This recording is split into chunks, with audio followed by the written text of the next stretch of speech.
আসসালামু আলাইকুম, সবাই কেমন আছেন? আশা করি আপনারা সবাই ভালো আছেন। তো প্রথমে মেয়েকে দিয়ে দেখাচ্ছি আপনাদেরকে। আমার মেয়েকে পড়তে বসাইছি।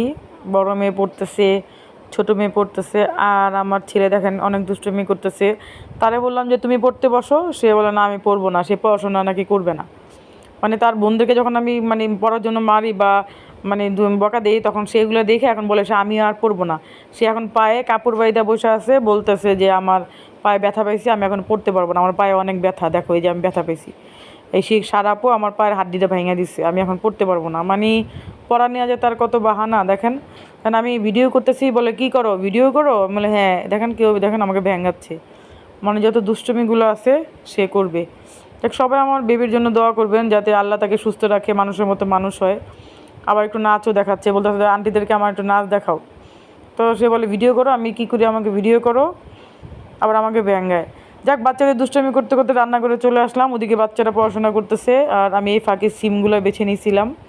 সিম দিয়ে আলু দিয়ে কাতল মাছ রান্না করব। আর দেখেন পুরো পাকের করে আমার নোংরা হয়ে আছে, কারণ আমি আজকে একটু চিতই পিঠা বানাইছিলাম। আর ভাল লাগতেছে না একদম। এদিকে বাচ্চাদের পড়াশোনা, এদিকে আবার হাঁড়ি পাতিল অনেক জমে আছে। এই যে চিনি দিয়ে বানাইছি, আজকে গুড় দিইনি, আমি কন্ডেন্স মিল্ক দিয়ে দুটাকে জাল দিয়ে বানাইছি। আজকে গুড় দিব না, আপনাদের ভাই গুড় খাইলে আবার পেট খারাপ হয়, সে বলে গুড় খাবে না। তো আমি চিনি দিয়ে করছি।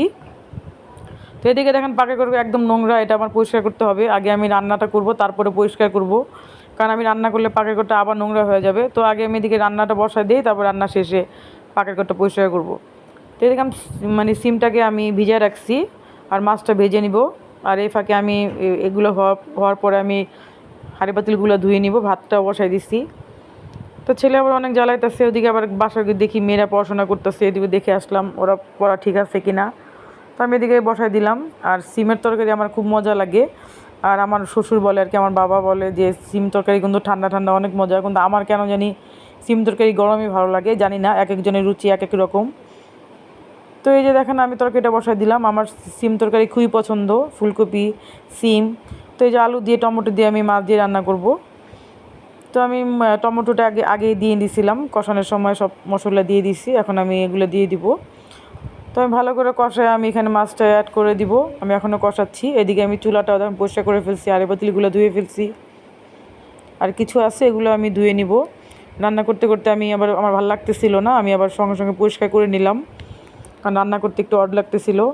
আর বুয়ার জন্য বসে থাকলে লাভ নাই, কারণ বুয়া সকালবেলা আসবে। তো আজকে বেশি নোংরা হয়ে গেছে, যেহেতু আজকে একটু পিঠা বানাইছিলাম এর জন্য।